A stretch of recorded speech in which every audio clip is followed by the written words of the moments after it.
تعارف مندرجہ ذیل مختصر کتاب اعمال کے ساتھ ایمان کے دعوے کی حمایت کرنے کی اہمیت پر بحث کرتی ہے۔ یہ بحث قرآن مجید کے باب 2 البقرہ آیات 1301-14 پر مبنی ہے۔ اور کون ہے جو ابراہیم کے دین سے بیزار ہوگا سوائے اس کے جو اپنے آپ کو بے وقوف بنائے، اور ہم نے اسے دنیا میں چن لیا تھا اور یقیناً وہ آخرت میں نیک لوگوں میں سے ہوگا۔ جب اس کے رب نے اس سے کہا کہ تسلیم کرو تو اس نے کہا کہ میں رب العالمین کا فرمانبردار ہو گیا ہوں۔ اور ابراہیم علیہ السلام نے اپنے بیٹوں اور یعقوب علیہ السلام کو حکم دیا کہ اے میرے بیٹو، اللہ نے تمہارے لیے یہ دین پسند کیا ہے، لہذا تم اس حالت میں نہ مرو جب تم مسلمان ہو۔ تم اس وقت گواہ تھے جب یعقوب نے اپنے بیٹوں سے کہا کہ تم میرے بعد کس چیز کی عبادت کرو گے؟ انہوں نے کہا کہ ہم تمہارے باپ اور ابراہیم علیہ السلام کی عبادت کریں گے، ایک خدا، اور ہم اس کے فرمانبردار مسلمان ہیں۔ یہ ایک ایسی قوم تھی جو گزر چکی ہے، اور جو کچھ تم نے کمایا ہے وہ تمہیں ملے گا اور تم سے اس کے بارے میں نہیں پوچھا جائے گا۔ زیر بحث اسباق کو نافذ کرنے سے مثبت خصوصیات کو اپنانے میں مدد ملے گی۔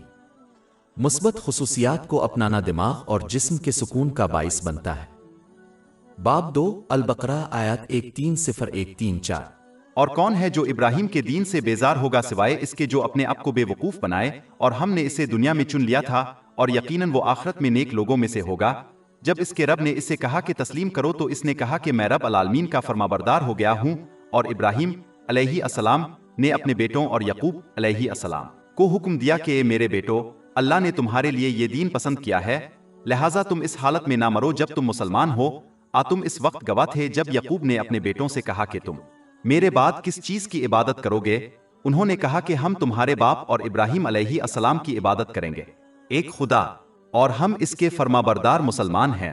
یہ ایک ایسی قوم تھی جو گزر چکی ہے، اور جو کچھ تم نے کمایا ہے وہ تمہیں ملے گا اور تم سے اس کے بارے میں نہیں پوچھا جائے گا۔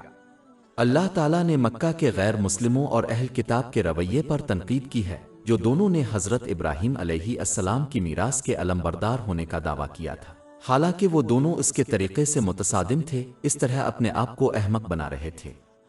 باب 2 البقرہ آیت 130۔ اور کون ہے جو ابراہیم کے دین سے نفرت کرے گا سوائے اس کے جو اپنے آپ کو بے وقوف بنائے؟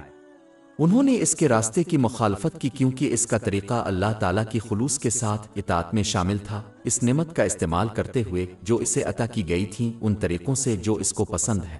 اہل کتاب اور مکہ کے غیر مسلموں نے اس کے طریقے سے اختلاف کیا کیونکہ اس نے ان کی دنیاوی خواہشات کو چیلنج کیا تھا، جیسا کہ وہ ان نعمتوں کو استعمال کرنا چاہتے تھے جو انہیں دی گئی تھیں ان طریقوں سے جو انہیں خوش کرتے تھے۔ باب 2 البقرہ آیت 130۔ اور کون ہے جو ابراہیم کے دین سے نفرت کرے گا سوائے اس کے جو اپنے آپ کو بے وقوف بنائے؟ عام طور پر دیکھا جائے تو ایک مسلمان ایسا رویہ اختیار کر کے اپنے آپ کو بے وقوف بنا سکتا ہے جو حضرت ابراہیم علیہ السلام کے طریقے سے متصادم ہو، جبکہ یہ یقین رکھتے ہوئے کہ وہ دونوں جہانوں میں کامیابی حاصل کریں گے۔ مثال کے طور پر کوئی اللہ تعالیٰ کی نافرمانی پر قائم رہ سکتا ہے جبکہ یہ یقین رکھتا ہے کہ کوئی اور اسے قیامت کے دن بچا لے گا۔ اگرچہ حضور نبی اکرم صلی اللہ علیہ وآلہ وسلم کی شفاعت ایک حقیقت ہے اور بہت سی اسلامی تعلیمات میں اس پر بحث کی گئی ہے، جیسے سنن ابن ماجہ نمبر 4308 میں موجود حدیث، اس کے باوجود کچھ مسلمان جہنم میں جائیں گے۔ چونکہ جہنم میں ایک لمحہ ناقابل برداشت ہے، اس لیے اس رویے سے بچنا چاہیے کیونکہ وہ صرف حضور اکرم صلی اللہ علیہ وسلم کی شفاعت کا مذاق اڑا رہے ہیں۔ ایک مسلمان اللہ تعالیٰ کی نافرمانی پر قائم رہ کر اپنے آپ کو بے وقوف بنا سکتا ہے جبکہ یہ یقین رکھتے ہوئے کہ وہ اللہ تعالیٰ کی رحمت سے امید رکھتے ہیں۔ اللہ تعالیٰ کی رحمت سے حقیقی امید، جیسا کہ حضرت ابراہیم علیہ السلام نے ظاہر کیا ہے، اللہ تعالیٰ کی مخلصانہ اطاعت پر قائم رہنا اور پھر یہ امید رکھنا کہ اللہ تعالیٰ ان کی مغفرت فرمائے گا۔ نافرمانی ہمیشہ خواہش مندانہ سوچ سے جڑی ہوتی ہے اور اسلام میں اس کی کوئی اہمیت نہیں ہے۔ خواہش مند سوچ اور اللہ عز و جل میں امید کے درمیان یہ فرق جامع ترمذی نمبر 2459 میں موجود ایک حدیث میں بیان کیا گیا ہے۔ بہت سے لوگ اپنے آپ کو بے وقوف سمجھتے ہیں کہ ذہنی سکون اور اس دنیا میں کامیابی دنیاوی خواہشات کی پیروی میں مضمر ہے، جیسا کہ اللہ تعالیٰ اکیلا ہی لوگوں کے روحانی دلوں کو کنٹرول کرتا ہے۔ ذہنی سکون کا گھر وہی فیصلہ کرتا ہے کہ ذہنی سکون کس کو حاصل ہو۔ اس نے واضح کیا ہے کہ صرف وہی جو اس کی سچی اطاعت کرتا ہے ان نعمتوں کو استعمال کرتے ہوئے جو اس کو خوش کرتا ہے، جیسا کہ آسمانی تعلیمات میں بیان کیا گیا ہے۔ باب 16 النحل آیت 97۔ جس نے نیک عمل کیا، خواہ وہ مرد ہو یا عورت، حالانکہ وہ مومن ہے، ہم اسے ضرور پاکیزہ زندگی بسر کریں گے اور ان کو ان کے بہترین اعمال کے مطابق ضرور اجر دیں گے۔ جبکہ جو شخص ان نعمتوں کا غلط استعمال کرتا ہے جو ان کو دی گئی ہیں، اسے سوائے تناؤ، مصائب اور مشکلات کے کچھ نہیں ملے گا، خواہ اس کے پاس ساری دنیا ہی کیوں نہ ہو اور تفریح کے لمحات ہی کیوں نہ ہو۔ باب 9 توبہ آیت 82۔ پس وہ تھوڑا ہنسی اور پھر زیادہ روئے اس کے بدلے میں جو وہ کماتے تھے۔ باب 20 طٰہٰ آیت 124-126۔ اور جو میری یاد سے روگردانی کرے گا، اس کی زندگی تنگدستی سے گزرے گی اور ہم اسے قیامت کے دن اندھا اٹھائیں گے۔ وہ کہے گا، اے میرے رب، تو نے مجھے اندھا کیوں اٹھایا جب کہ میں دیکھ رہا تھا؟ اللہ تعالیٰ فرمائے گا کہ اسی طرح ہماری نشانیاں تیرے پاس پہنچی اور تو نے ان کو بھلا دیا، اور اسی طرح آج کے دن تجھے بھلا دیا جائے گا۔ دوسرے یہ یقین کر کے اپنے آپ کو بے وقوف بناتے ہیں کہ وہ قیامت کے دن اللہ تعالیٰ سے صلح کر لیں گے۔ اللہ تعالیٰ نے واضح کر دیا ہے کہ اس کی اطاعت کسی کو اس وقت فائدہ دے گی جب یہ دنیا میں کی جائے گی۔ باب 30 اروم آیت 57۔ پس اس دن ظالموں کو ان کا عذر کچھ فائدہ نہیں دے گا اور نہ ہی ان سے اللہ کو راضی کرنے کا کہا جائے گا۔ بعض احمق یہ سمجھتے ہیں کہ اللہ تعالیٰ ان سے راضی ہو جائے گا، حالانکہ وہ قرآن پاک کی تعلیمات اور رسول اللہ صلی اللہ علیہ وسلم کی روایات کو نظر انداز کرتے ہیں اور اس کے بجائے دینی علوم کے دوسرے ذرائع پر عمل کرتے ہیں۔ اس لیے دینی علم کے دوسرے ذرائع سے بچنا چاہیے، خواہ یہ نیک اعمال کی طرف لے جائے، کیونکہ علم کے دوسرے ذرائع پر جتنا زیادہ عمل کیا جائے گا، وہ ہدایت کے دو ذرائع پر اتنا ہی کم عمل کرے گا، قرآن کریم اور حضرت محمد صلی اللہ علیہ وسلم کی روایات۔ یہی ایک وجہ ہے کہ حضور نبی اکرم صلی اللہ علیہ وآلہ وسلم نے سنن ابو داؤد نمبر 4606 میں موجود حدیث میں تنبیہ فرمائی کہ ہر وہ چیز جس کی جڑیں دو منابع ہدایت میں نہ ہو، اللہ تعالیٰ کی طرف سے رد کر دیا جائے گا۔ لہذا ہر قسم کے گمراہ کن رویوں اور ٹوٹے پھوٹے عقائد سے بچنا چاہیے جو صرف اپنے آپ کو بے وقوف بنانے کا باعث بنتے ہیں۔ اس کے بجائے انہیں چاہیے کہ وہ حضرت ابراہیم علیہ السلام کے طریقے پر چلیں اور ہر وقت اللہ تعالیٰ کی اطاعت کے لیے مخلصانہ کوشش کریں۔ اس میں ان نعمتوں کو استعمال کرنا شامل ہے جو اس کو خوش کرنے کے طریقے سے عطا کی گئی ہیں، جیسا کہ قرآن پاک اور حضور نبی اکرم صلی اللہ علیہ وآلہ وسلم کی روایات میں بیان کیا گیا ہے۔ اللہ تعالیٰ واضح فرماتا ہے کہ انسان کو اپنی خاص رحمت صرف اسی وقت حاصل ہوتی ہے جو دونوں جہانوں میں سکون اور کامیابی کا باعث بنتی ہے، جب وہ حضرت ابراہیم علیہ السلام کی میراث پر عمل پیرا ہو کر ان کے بتائے ہوئے طریقے کی پیروی کرتا ہے، جو کہ حضرت محمد صلی اللہ علیہ وسلم کی میراث ہے۔ باب 2 البقرہ آیت 130۔ اور ہم نے اسے دنیا میں چنا تھا اور یقیناً وہ آخرت میں نیک لوگوں میں سے ہوگا۔ یہ بیان اس بات کو واضح کرنے کے لیے کافی ہے کہ ایک ہی چیز جو انسان کو دوسروں پر فضیلت دیتی ہے وہ ہے اللہ تعالیٰ کی سچی اطاعت۔ اس میں ان نعمتوں کو استعمال کرنا شامل ہے جو اس کو خوش کرنے کے طریقے سے عطا کی گئی ہیں، جیسا کہ قرآن پاک اور حضرت محمد صلی اللہ علیہ وسلم کی روایات میں بیان کیا گیا ہے۔ دوسرے تمام معیارات مثلا جنس، نسل، نسب اور سماجی حیثیت کا اللہ تعالیٰ کی نظر میں کسی کے مرتبے کا تعین کرتے وقت کوئی اہمیت نہیں ہے۔ باب 49 الحجرات آیت 13۔ بے شک اللہ کے نزدیک تم میں سب سے زیادہ عزت والا وہ ہے جو تم میں سب سے زیادہ پرہیزگار ہے۔ یہ اہل کتاب اور مکہ کے غیر مسلموں دونوں پر ایک اور تنقید تھی جن کا خیال تھا کہ ان کا نسب ان کی نجات کی ضمانت کے لیے کافی ہے۔ باب 2 البقرہ آیت 130۔ اور ہم نے اسے دنیا میں چنا تھا اور یقیناً وہ آخرت میں نیک لوگوں میں سے ہوگا۔ اللہ تعالیٰ واضح فرماتا ہے کہ اگر کوئی آخرت میں حضرت ابراہیم علیہ السلام کے ساتھ ملنا چاہتا ہے تو ان کے راستے پر چلنا چاہیے جو کہ راست بازی کا راستہ ہے۔ اس میں ان نعمتوں کو استعمال کرنا شامل ہے جو اللہ تعالیٰ کو راضی کرنے کے لیے دی گئی ہیں، جیسا کہ اسلامی تعلیمات میں بیان کیا گیا ہے۔ اس میں اس دنیا میں نیک لوگوں کا ساتھ دینا بھی شامل ہے، کیونکہ یہ ان کی مثبت خصوصیات کو اپنانے کا باعث بنتا ہے، جس کے نتیجے میں نیکی کو اپنانے میں مدد ملتی ہے۔ لوگوں کے ایک گروہ کے اعمال کو اختیار کرنے والا ان میں شمار ہوتا ہے۔ سنن ابو داؤد نمبر 4031 میں موجود حدیث میں اس کی تلقین کی گئی ہے۔ لیکن جو شخص برے صحبت اختیار کرے گا وہ بلا شبہ ان کی صفات کو اپنائے گا اور اس لیے ان سے غور کیا جائے گا۔ باب 43 الزخرف آیت 67۔ اس دن قریبی دوست ایک دوسرے کے دشمن ہوں گے سوائے نیک لوگوں کے۔ کسی مسلمان کو اس حقیقت سے بے وقوف نہیں ہونا چاہیے کہ حضور نبی اکرم صلی اللہ علیہ وآلہ وسلم نے صحیح بخاری نمبر 3688 میں موجود ایک حدیث میں نصیحت فرمائی ہے کہ ایک شخص آخرت میں ان لوگوں کے ساتھ ہوگا جن سے وہ محبت کرتا ہے۔ ظاہر ہے کہ حقیقی محبت کا اظہار الفاظ سے نہیں عمل سے ہوتا ہے، جس میں عملاً متقین کی پیروی شامل ہوتی ہے۔ ورنہ اگر زبانی اعلان محبت ہی کافی ہوتا تو اس کا مطلب یہ ہوتا کہ دوسری قومیں جو اپنے انبیاء علیہم السلام پر ایمان لاتی ہیں اور ان سے محبت کا دعویٰ کرتی ہیں، آخرت میں ان کے ساتھ ہوگی۔ ظاہر ہے ایسا نہیں ہے، کیونکہ وہ اپنے انبیاء علیہم السلام کے نقش قدم پر چلنے میں ناکام رہے، باوجود اس کے کہ وہ زبانی طور پر ان سے محبت کا دعویٰ کرتے ہیں۔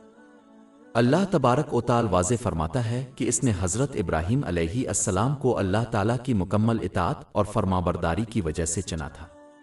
باب 2 البقرہ آیت 131۔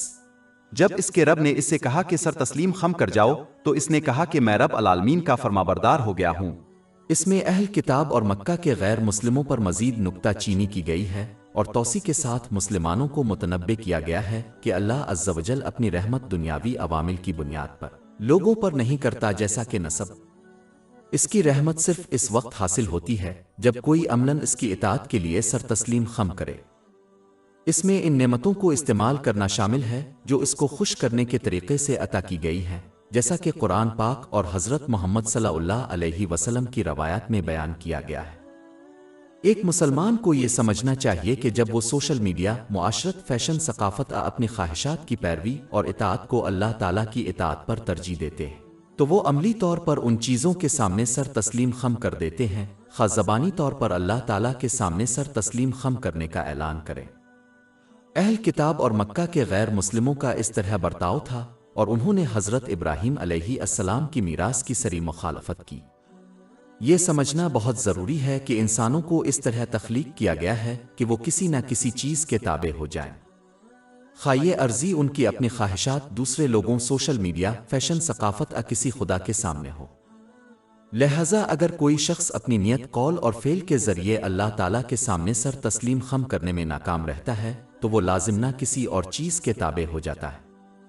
اسی لیے حضرت ابراہیم علیہ السلام نے تاکید کے ساتھ فرمایا کہ میں نے اللہ رب العالمین کے سامنے سر تسلیم خم کر دیا ہے۔ یہ جاننا ضروری ہے کہ اللہ کے سامنے سر تسلیم خم کرنے میں کمال شامل نہیں ہے۔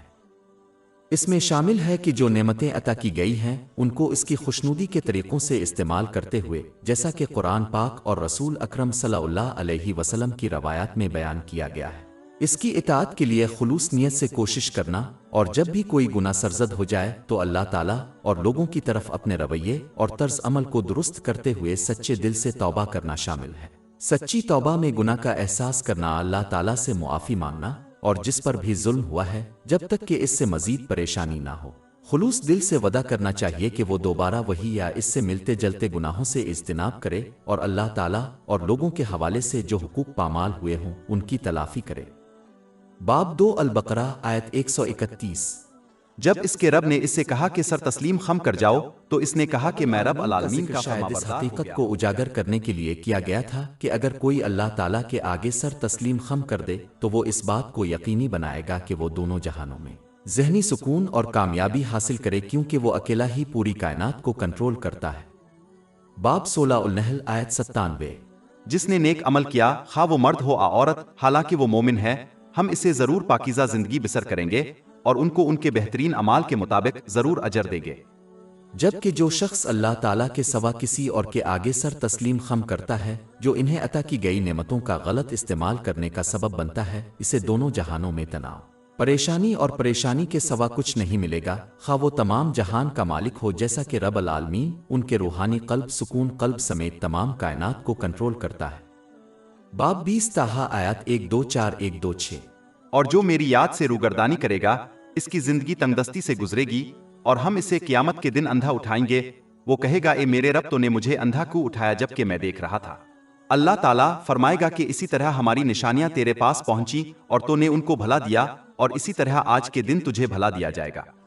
اللہ تبارک و تعالی اس حقیقت پر روشنی ڈالتا ہے کہ اللہ تعالیٰ کے سامنے سر تسلیم خم کرنا ہی وہ میراث تھا جو حضرت ابراہیم علیہ السلام نے اپنے بچوں کو سونپ دیا تھا، اور اس کے نتیجے میں ان کی اولاد نے بشمول ان کے نواسے حضرت یعقوب علیہ السلام نے بھی ایسا ہی کیا۔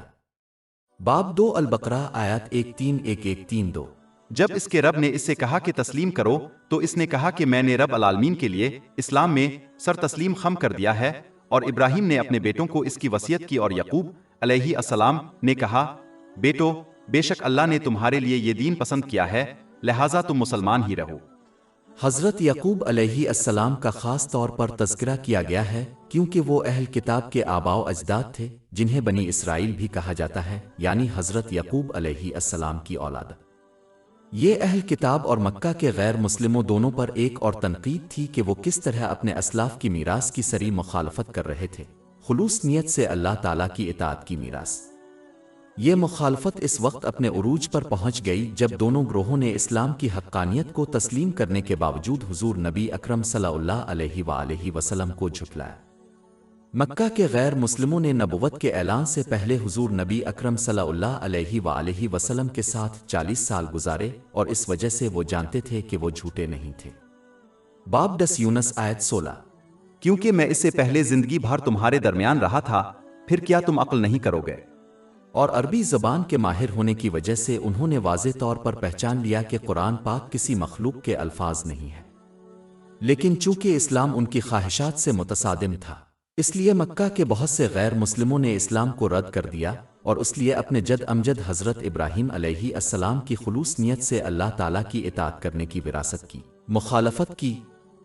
جہاں تک اہل کتاب کا تعلق ہے تو انہوں نے قرآن مجید کو اس طرح پہچانا کہ وہ اس کے مصنف اللہ تعالیٰ سے واقف تھے، اور انہوں نے قرآن مجید اور حضور نبی اکرم صلی اللہ علیہ وآلہ وسلم دونوں کو پہچانا جیسا کہ ان دونوں کا ذکر ان کے آسمانی صحیفوں میں کیا گیا ہے۔ باب 6 الانعام آیت 20۔ جن کو ہم نے کتاب دی ہے وہ اسے قرآن مجید کو اس طرح پہچانتے ہیں جیسے وہ اپنے بیٹوں کو پہچانتے ہیں۔ اور باب 2 البقرہ آیت 146۔ جن کو ہم نے کتاب دی ہے وہ اب صلی اللہ علیہ وسلم کو اس طرح جانتے ہیں جیسے وہ اپنے بیٹوں کو جانتے ہیں۔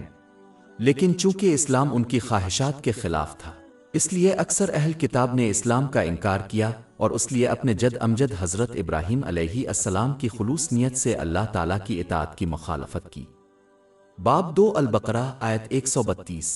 اور ابراہیم نے اپنے بیٹوں کو وصیت کی، اور یعقوب نے بھی کہا کہ میرے بیٹو بے شک اللہ نے تمہارے لیے یہ دین پسند کیا ہے، لہٰذا تم مسلمان ہی رہو۔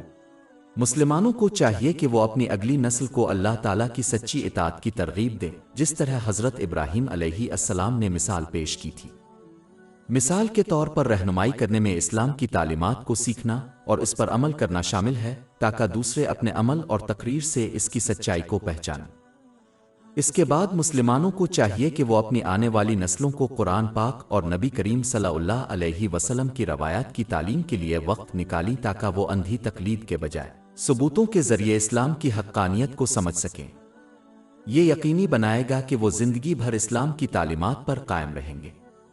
یہ دیکھ کر افسوس ہوتا ہے کہ اکثر مسلمان والدین آنے والی نسل کو دنیاوی علم سکھانے میں کس قدر بے چین ہیں، جو دنیاوی کامیابی کا باعث بنتے ہیں، لیکن وہ اپنی دینی تعلیم کو نظر انداز کرتے ہیں اور اپنی دینی تعلیم کو دوسروں کے حوالے کر دیتے ہیں، حالانکہ یہ ان کا فرض ہے کہ وہ اپنے بچوں کو براہ راست اسلام کی بنیادیں سکھائیں۔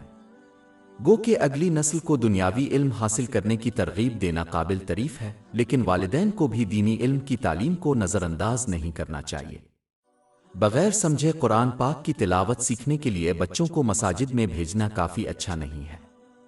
ایک نوجوان کو ثبوت کی بنیاد پر اسلام قبول کرنے کی ضرورت ہے، نہ کہ اندھی تقلید کی، ورنہ وہ صرف وقت گزرنے کے ساتھ اسلام سے دور ہو جائیں گے، کیونکہ وہ اسلام کو ثقافت کے ایک حصے کے طور پر دیکھیں گے جسے وقت کے ساتھ ساتھ رد کیا جا سکتا ہے۔ جب کوئی ثبوت کی بنیاد پر اسلام کو قبول کرے گا تو وہ سمجھے گا کہ اسلام ایک طرز زندگی ہے جس کا اطلاق ہر حال میں ہونا چاہیے اور اس وقت لاگو ہونا چاہیے جب وہ ہر عطا کردہ نعمت کو استعمال کرے۔ باب 2 البقرہ آیت 132۔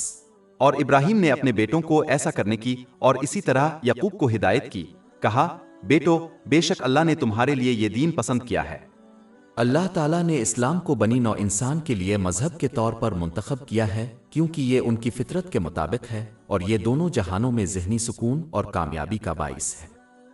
جیسا کہ اللہ تعالیٰ نے بنی نوع انسان کو پیدا کیا ہے، وہی جانتا ہے کہ کون سا ضابطہ اخلاق ان کی فطرت اور صلاحیتوں کے مطابق ہے۔ جب کوئی اس الہی ضابطہ اخلاق کو ترک کر کے انسانوں کے بنائے ہوئے ضابطہ اخلاق کی پیروی کرتا ہے تو یہ صرف ایک غیر متوازن ذہنی اور جسمانی حالت کا باعث بنے گا، کیونکہ یہ مکمل طور پر انسانوں کی فطرت کے لیے وضع نہیں کیا گیا ہے۔ انسانوں کی ذہنی اور جسمانی حالتوں کے بارے میں علم کے سلسلے میں لوگ خواہ کتنی ہی ترقی کر لیں، وہ کبھی بھی ہر ممکن چیز کو دریافت نہیں کر پائیں گے تاکہ ایک کامل ضابطہ اخلاق تشکیل دیا جا سکے جو متوازن ذہنی اور جسمانی حالت کی طرف لے جائے۔ یہ ایک ناقابل تردید حقیقت ہے کہ جس کی ذہنی اور جسمانی حالت غیر متوازن ہو وہ کبھی بھی ذہنی سکون حاصل نہیں کر سکتا۔ اس لیے اسلام کی تعلیمات کو اپنی خاطر قبول کرنا چاہیے اور اس پر عمل کرنا چاہیے، جس طرح ایک عقل مند مریض اپنے ڈاکٹر کے مشورے کو قبول کرتا ہے اور اس پر عمل کرتا ہے، یہ جانتے ہوئے کہ یہ ان کی ذہنی اور جسمانی تندرستی کے لیے بہترین ہے، باوجود اس کے کہ انہیں کڑوی دوائیں تجویز کی جاتی ہیں اور غذا کا سخت منصوبہ۔ باب 2 البقرہ آیت 132۔ اور ابراہیم نے اپنے بیٹوں کو وصیت کی اور یعقوب نے بھی کہا کہ میرے بیٹو، بے شک اللہ نے تمہارے لیے یہ دین پسند کیا ہے، لہٰذا تم مسلمان ہی رہو۔ یہ آیت واضح کرتی ہے کہ آج کا مسلمان ہونا اس بات کی ضمانت نہیں دیتا کہ کل مسلمان مرے گا۔ اس کی وجہ یہ ہے کہ ایمان ایک پودے کی مانند ہے جس کی پرورش اطاعت کے ساتھ ہونی چاہیے۔ جس طرح ایک پودا مر جائے گا اگر وہ غذا حاصل کرنے میں ناکام ہو جائے جیسے کہ پانی، اسی طرح ایک مسلمان کا ایمان بھی ٹھیک ہو سکتا ہے اگر وہ اطاعت کے ساتھ اس کی پرورش نہ کر سکے۔ لہٰذا اس بات کو یقینی بنانا چاہیے کہ وہ اسلامی تعلیمات کو سیکھ کر اور ان پر عمل کر کے اپنے ایمان کو مضبوط کریں تاکہ وہ ایک مسلمان کی حیثیت سے مرے۔ اس کی مزید تائید صحیح مسلم نمبر 7232 میں موجود ایک حدیث سے ہوتی ہے۔ حضور نبی اکرم صلی اللہ علیہ وآلہ وسلم نے یہ نصیحت فرمائی کہ ایک شخص اسی حالت میں زندہ ہوگا جس میں وہ فوت ہوا ہے، لہذا اگر وہ ایک پختہ مسلمان کی حیثیت سے فوت ہوا تو وہ ایک پختہ مسلمان کے طور پر اٹھایا جائے گا، اور کسی کی موت کی حالت ان کے رہنے کے طریقے سے طے ہوتی ہے۔ باب 2 البقرہ آیت 132۔ اور ابراہیم نے اپنے بیٹوں کو وصیت کی اور یعقوب نے بھی کہا کہ میرے بیٹو، بے شک اللہ نے تمہارے لیے یہ دین پسند کیا ہے، لہٰذا تم مسلمان ہی رہو۔ اس سے یہ حقیقت بھی واضح ہوتی ہے کہ ہر شخص کو اللہ تعالیٰ کی سچی اطاعت کرنی چاہیے، کیونکہ کسی کا نسب کسی متقی شخص سے تعلق اس کو نہیں بچا سکے گا اگر وہ خود اللہ تعالیٰ کی اطاعت میں ناکام رہے گا۔ اللہ تبارک و تعالی نے خلوص کے ساتھ اپنی اطاعت کی اہمیت کو مزید اجاگر کیا ہے کہ کس طرح ماضی کے انبیاء کرام علیہم السلام جیسے کہ اہل کتاب کے جد امجد حضرت یعقوب علیہ السلام نے اس روش پر قائم رہے اور آنے والی نسلوں کو بھی ہمیشہ ایسا کرنے کی ترغیب دی۔ خلوص کے ساتھ اللہ تعالیٰ کی اطاعت، جس میں ان نعمتوں کو استعمال کرنا شامل ہے جو اس کی خوشنودی کے لیے دی گئی ہیں، جیسا کہ اسلامی تعلیمات میں بیان کیا گیا ہے، ان کے لیے اس قدر اہم تھا کہ اس زمین پر اپنے آخری لمحات میں بھی انہوں نے اس پر بحث کی۔ باب 2 البقرہ آیت 133۔ تم اس وقت گواہ تھے جب یعقوب کو موت آئی، جب اس نے اپنے بیٹوں سے کہا کہ تم میرے بعد کس کی عبادت کرو گے۔ حضور نبی اکرم صلی اللہ علیہ وآلہ وسلم نے اپنے آخری لمحات میں بھی اللہ تعالیٰ کی اطاعت پر زور دیا جب اپنے لوگوں کو فرض نمازوں کی پابندی کرنے کی تاکید کی، کیونکہ یہ انسان کے ایمان کا مرکزی ستون ہے۔ سنن ابن ماجہ نمبر 2698 میں موجود ایک حدیث میں اس پر بحث ہوئی ہے۔ یہ ان اہل کتاب پر ایک اور تنقید تھی جنہوں نے اپنے جد امجد حضرت یعقوب علیہ السلام کے نقش قدم پر چلنے کا دعویٰ کیا تھا، لیکن اللہ تعالیٰ کی سچی اطاعت کرنے اور اپنی آخری سانس تک دوسروں کو بھی ایسا کرنے کی تلقین کرنے کے اپنے رویے پر عمل کرنے میں ناکام رہے۔ باب 2 البقرہ آیت 133۔ تم اس وقت گواہ تھے جب یعقوب کو موت آئی، جب اس نے اپنے بیٹوں سے کہا کہ تم میرے بعد کس کی عبادت کرو گے۔ حضرت یعقوب علیہ السلام نے یہ نہیں پوچھا کہ آپ کے بعد آپ کے بچے کس کی عبادت کریں گے، بلکہ یہ پوچھا کہ آپ کے بعد کس کی عبادت کریں گے۔ وہ اپنے بچوں کو یاد دلا رہا تھا کہ کوئی بھی بے جان چیزوں جیسے سوشل میڈیا، فیشن، ثقافت اور اپنی خواہشات کی آسانی سے اسی طرح پوجا کر سکتا ہے جس طرح وہ کسی جاندار کی پوجا کر سکتے ہیں۔ باب 25 الفرقان آیت 43۔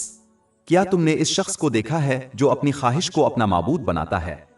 لہذا اس بات کو یقینی بنانا چاہیے کہ وہ اللہ تعالیٰ کی عبادت اور اطاعت کو باقی سب پر ترجیح دیں۔ یہ اس بات کو یقینی بنائے گا کہ وہ ان نعمتوں کا استعمال کریں جو انہیں عطا کی گئی ہیں ان طریقوں سے جو اس کی خوشنودی میں ہے، جیسا کہ قرآن پاک اور حضور نبی اکرم صلی اللہ علیہ وآلہ وسلم کی روایات میں بیان کیا گیا ہے۔ اس کے نتیجے میں ذہنی سکون اور دونوں جہانوں میں کامیابی حاصل ہوتی ہے۔ باب 16 النحل آیت 97۔ جس نے نیک عمل کیا خواہ وہ مرد ہو یا عورت حالانکہ وہ مومن ہے، ہم اسے ضرور پاکیزہ زندگی بسر کریں گے اور ان کو ان کے بہترین اعمال کے مطابق ضرور اجر دیں گے۔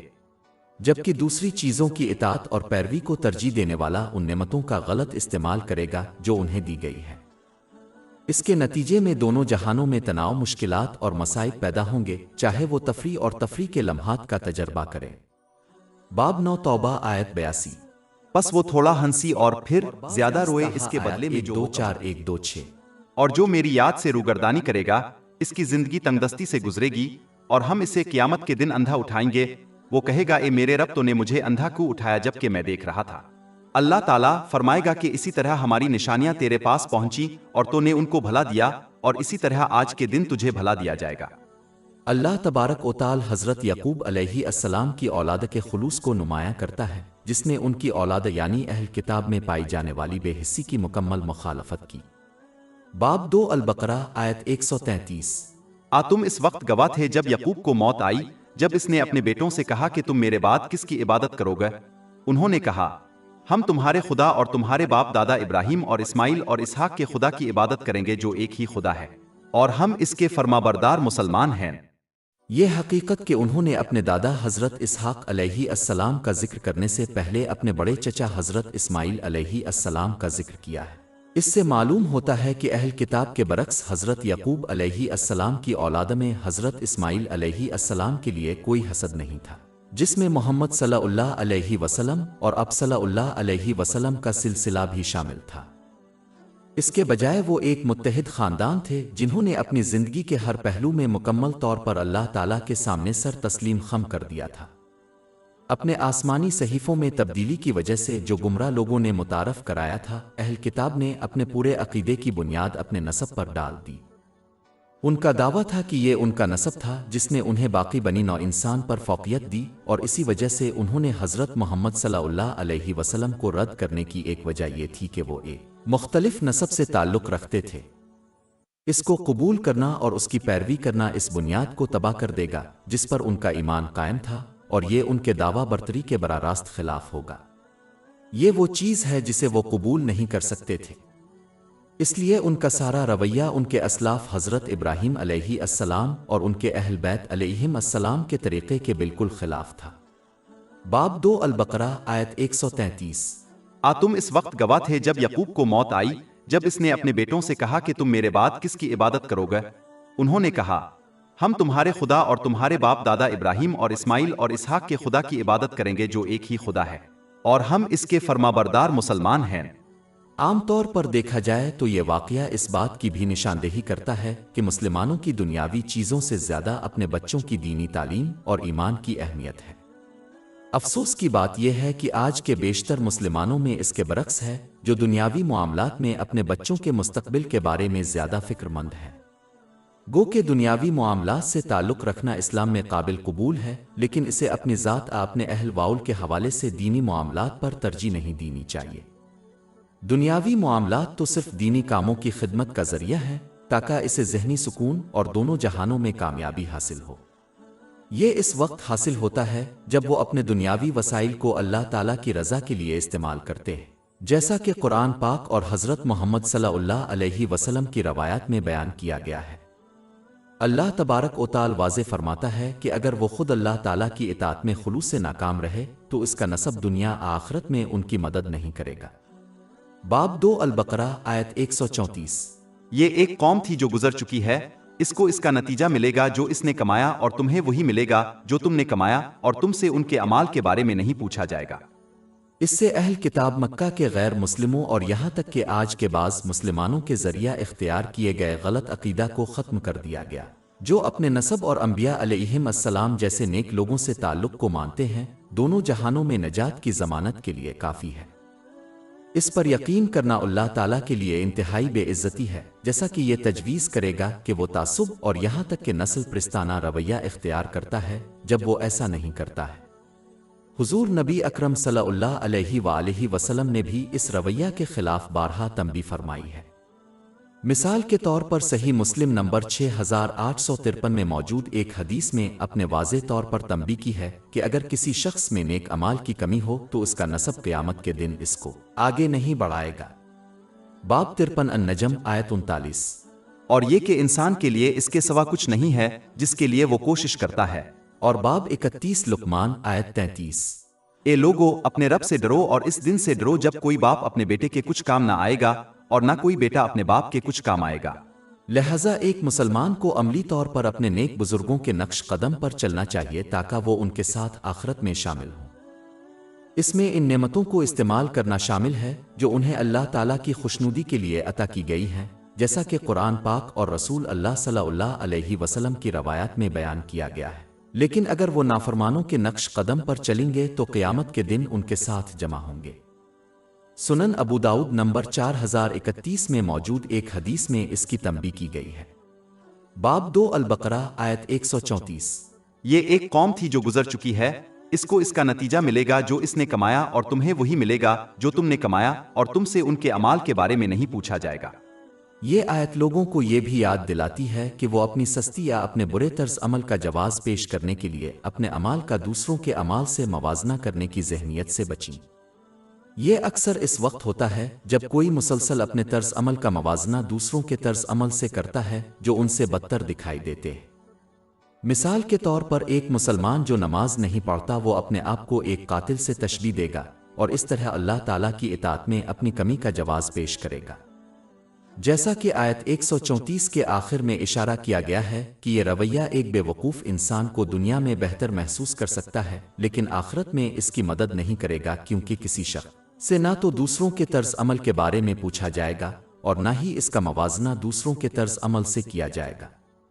واحد معیار جس سے ہر شخص کا موازنہ کیا جائے گا وہ اللہ تعالیٰ کی مخلصانہ اطاعت ہے۔ اس دور میں اس سے مراد یہ ہے کہ کوئی شخص قرآن پاک اور نبی کریم صلی اللہ علیہ وسلم کی روایات کو کتنا سیکھتا اور اس پر عمل کرتا ہے۔ اسی طرح کسی شخص کو اللہ تعالیٰ کی اطاعت میں کمی کا بہانہ نہیں بنانا چاہیے یہ دعویٰ کر کے کہ دوسرے اللہ تعالیٰ کی اطاعت کے لیے بہتر پوزیشن میں ہیں۔ مثال کے طور پر جو شخص کل وقتی کام کرتا ہے اسے یہ دعویٰ کر کے خود کو بہتر محسوس نہیں کرنا چاہیے کہ کسی اور کے لیے اپنی توانائی اور وقت اسلامی علم کے مطالعہ کے لیے وقف کرنا آسان ہے کیونکہ وہ صرف جز وقتی کام کرتے ہیں۔ اس رویہ سے بچنا چاہیے کیونکہ یہ صرف سستی کو ہوا دے گا۔ اس کے بجائے انسان کو ان نعمتوں کو استعمال کرنے پر توجہ مرکوز کرنی چاہیے جو اسے اللہ تعالیٰ کی خوشنودی کے لیے دی گئی ہے، اگرچہ اس کا مطلب یہ ہے کہ وہ دوسروں کے مقابلے میں کم اچھے کام کرتے ہیں، جیسا کہ اللہ تعالیٰ مقدار کو نہیں معیار کو دیکھتا ہے۔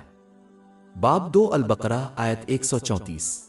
یہ ایک قوم تھی جو گزر چکی ہے، اس کو اس کا نتیجہ ملے گا جو اس نے کمایا اور تمہیں وہی ملے گا جو تم نے کمایا اور تم سے ان کے اعمال کے بارے میں نہیں پوچھا جائے گا۔ یہ آیت مسلمانوں کو یہ بھی یاد دلاتی ہے کہ وہ اللہ تعالیٰ اور لوگوں کے بارے میں اپنے طرز عمل پر توجہ دیں کیونکہ قیامت کے دن ان سے یہی سوال کیا جائے گا۔ ان تمام چیزوں سے جن کے بارے میں سوال نہیں کیا جائے گا جیسے کہ سابقہ نسلوں کے طرز عمل سے پرہیز کرنا چاہیے کیونکہ ان مسائل میں پڑھنے سے انسان کا قیمتی وقت ضائع ہوتا ہے۔ یہی ایک وجہ ہے کہ حضور نبی اکرم صلی اللہ علیہ وآلہ وسلم نے جامع ترمذی نمبر 2317 کی حدیث میں یہ نصیحت فرمائی ہے کہ مسلمان اس وقت تک اپنے ایمان کو بہترین نہیں بنا سکتا جب تک کہ وہ ان چیزوں سے پرہیز نہ کرے جن سے اس کا تعلق نہیں ہے۔ لہذا کسی کے کاروبار کو ذہن نشین کرنا زندگی کے ہر پہلو پر لاگو ہونا چاہیے۔ ہماری ویب سائٹ www.shayk.com پر 500 سے زیادہ مفت e books, audio books, انفوگرافکس، podcast اور بلاگ دستیاب ہیں۔